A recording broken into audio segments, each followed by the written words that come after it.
We are in a, well, let's just say it's a JK that looks like it's combined with a Japanese anime cartoon and something the Terminator might drive. I see these Jeeps come through the shop with all this aggressive armor and stance, but it's pretty sad when you got a V6 and you got a vehicle that looks like this. I had a customer come to me from New Jersey and he had a Jeep that looked a lot like this. It was really tough looking, but he said it had no balls. I understood. Here you had this tough looking Jeep and everybody laughed at him because he couldn't hold the speed limit.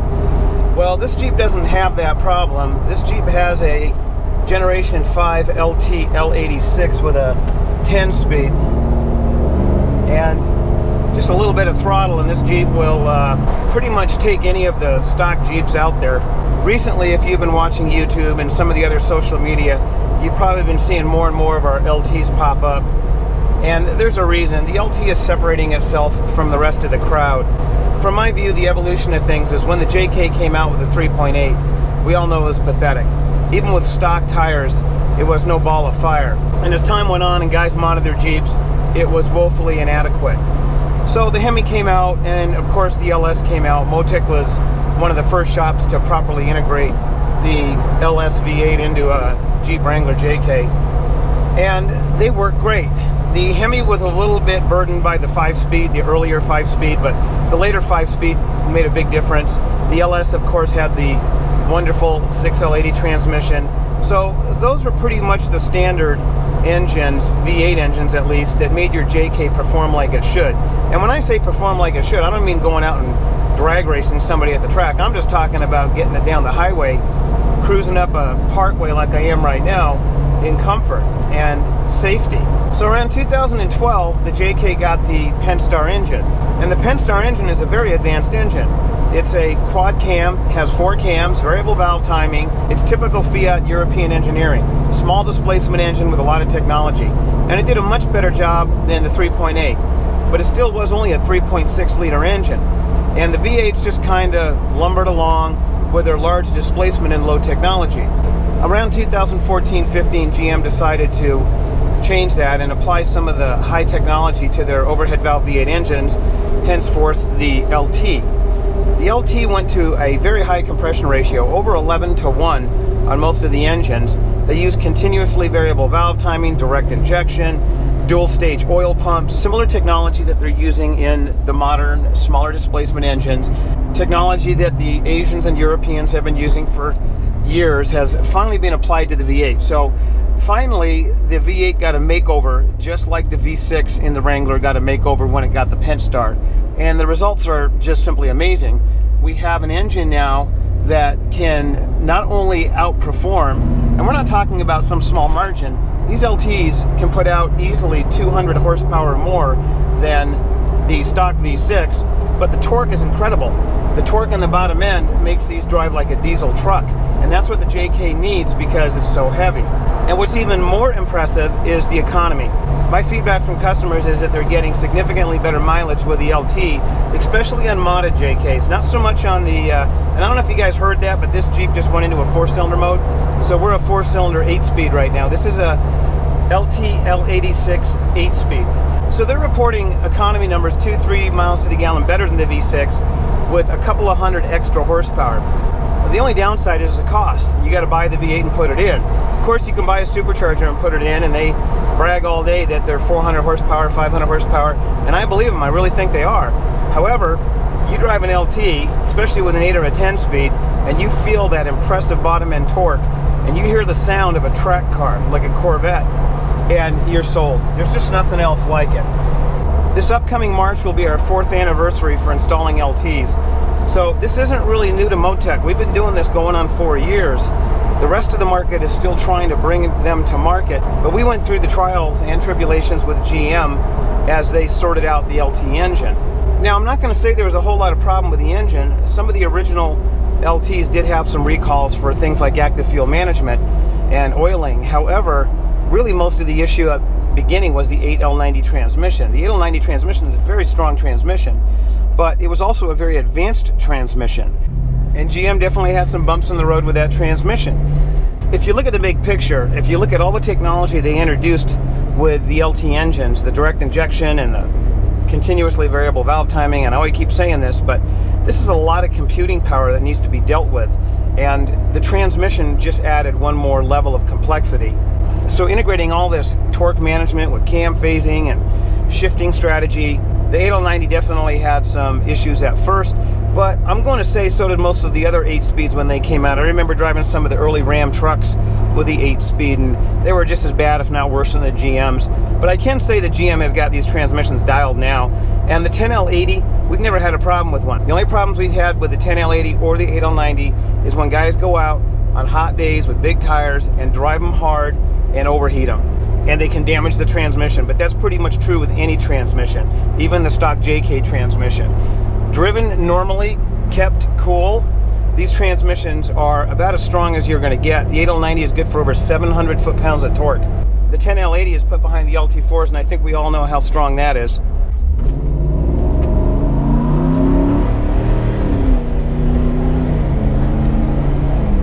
So V8s for the longest time, I remember looking at some of the Liberty engines from World War I, and then if you start looking at the engines from World War II, they're just amazing.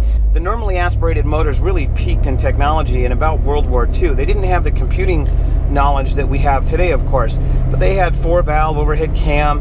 They even had fuel injection. The Germans had fuel injection during the war. So this technology has been around for a long time. But Detroit was complacent. Detroit was happy with the simplicity and the low cost of producing an overhead valve V8. Starting in the 50s, the V8 became available to pretty much everyone in your family vehicle. Prior to that, V8s, V12s, V16s, they were pretty much luxury car engines. But in the 50s, because of the new technology in core casting and manufacturing production, the V8 became available to almost everybody that could afford a car. So we started off with engines that were 260 cubic inches, 283 cubic inches, and as time went on and more power was required, we just made the engine bigger.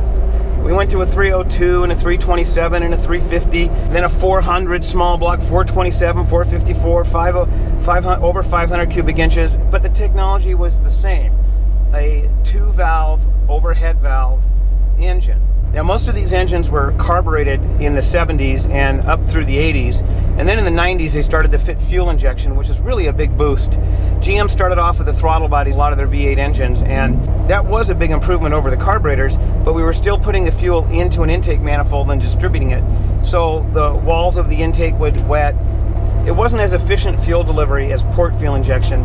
By the 1990s, port fuel injection became the standard pretty much around the world, and PFI, or port fuel injection, is an excellent setup, and there's different variations of it. There's continuous injection, the CIS, like the Germans like to run, which basically means you have the injector squirting all the time and then you change the pressure.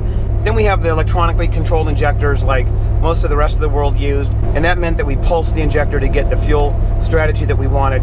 The port fuel injection was and is an excellent setup, and when you combined it with lean cruise, which we're not going to go into, some of those vehicles were getting 20, 30, 40 miles to the gallon plus, rivaling today's hybrids. But because of emission standards and government regulations, they pretty much put a quash on that. Then in the mid-90s, when the feds came out with onboard diagnostics 2, and we're not going to talk about onboard diagnostics 1, but onboard diagnostics 2 required onboard monitoring, as the name implies. So we could plug into the vehicle and the vehicle would pretty much self-diagnose itself. Well, in order to do that, we had to fundamentally change the way the system monitored itself. We added a top dead center sensor so that the engine knew what cylinder it was on. So if a cylinder started to misfire, it could identify that cylinder and turn the injector off. So at that point we had to go to sequential fuel injection so that we could turn injectors on and off at will. Sequential fuel injection definitely is a little bit better than port fuel injection, and it was required for emissions regulations. One of the other things they did is they wanted systems to fail lean rather than rich. In the old days, if you had a map sensor go bad, the engine would go fat and you would gross pollute, you'd plug your cats up. So they tried to reorganize the operating system so that it would fail neutral or lean rather than go fat. So there really was a golden era in the late 90s and the 2000s for performance. The dark days of the 70s and 80s were over. Manufacturers were bringing out high performance vehicles. Dodge had the Viper, of course, Chevrolet had the Corvette. They even had the ZR1 Corvette, which had a 4-valve engine in it. Of course, Ford started coming out with a lot of really cool stuff. I had the opportunity to meet Carroll Shelby before he passed away. As you guys know, he moved his facility here to Vegas, and he was into all sorts of powertrains. He was into Chrysler powertrains, GM, and of course Ford. And the high performance boom was on the horizon. Just like in the late 1950s and 1960s, we could see it coming. Manufacturers got over the hurdle of emissions and safety crash standards and now could concentrate on ground up engines. Engines that were designed from the ground up to have high performance and low emissions. And that was really important because if you look at the engines from the 70s and 80s, these were engines that had their roots in the 1950s. In the 1960s, when Ronald Reagan started the California Air Resource Board to clean things up, engines were running really dirty. The PCV, or the positive crankcase ventilation, replaced the road draft tube, which basically meant you were just blowing all the contaminants into the atmosphere, and that cleaned up the majority of emissions. But there was still a lot to come because these engines are not that efficient, at least the early engines. The combustion chambers were primitive. We weren't running in the high 90s as far as engine efficiency goes. So we had to clean up the extra COs and hydrocarbons and NOx that was coming out the tailpipe. So they started adding things like secondary air systems, and they got really complicated. Of course, exhaust gas recirculation to reduce NOx. We started to see complex evap systems. Chrysler had the LDP, the leak detection pump, which was a nightmare. We just started seeing all these emissions fitted to the engine to get the emission standards within the federal guidelines, but these engines were really dinosaurs. So in the 2000s, when we started to see some clean sheet engines that were designed from the ground up with proper combustion chambers. And yeah, GM did experiment with cam and cam, 4-valve, all sorts of configurations, but they determined, and rightfully so, the overhead valve V8, which really built the muscle car industry, had significant advantages. It was not only durable and tough, but it was easier to build and much less costly than the complex engines. So they stuck with that architecture, and then they added technology to it. The original LS engines from the late 1990s were a huge improvement. The higher compression, the aluminum construction, better combustion chambers. They still ran EGR valves in a lot of the engines, and even some of them had secondary air system. But by the Gen 4 engine, they added variable valve timing to reduce the NOx, so the EGR valves are pretty much a thing of the past.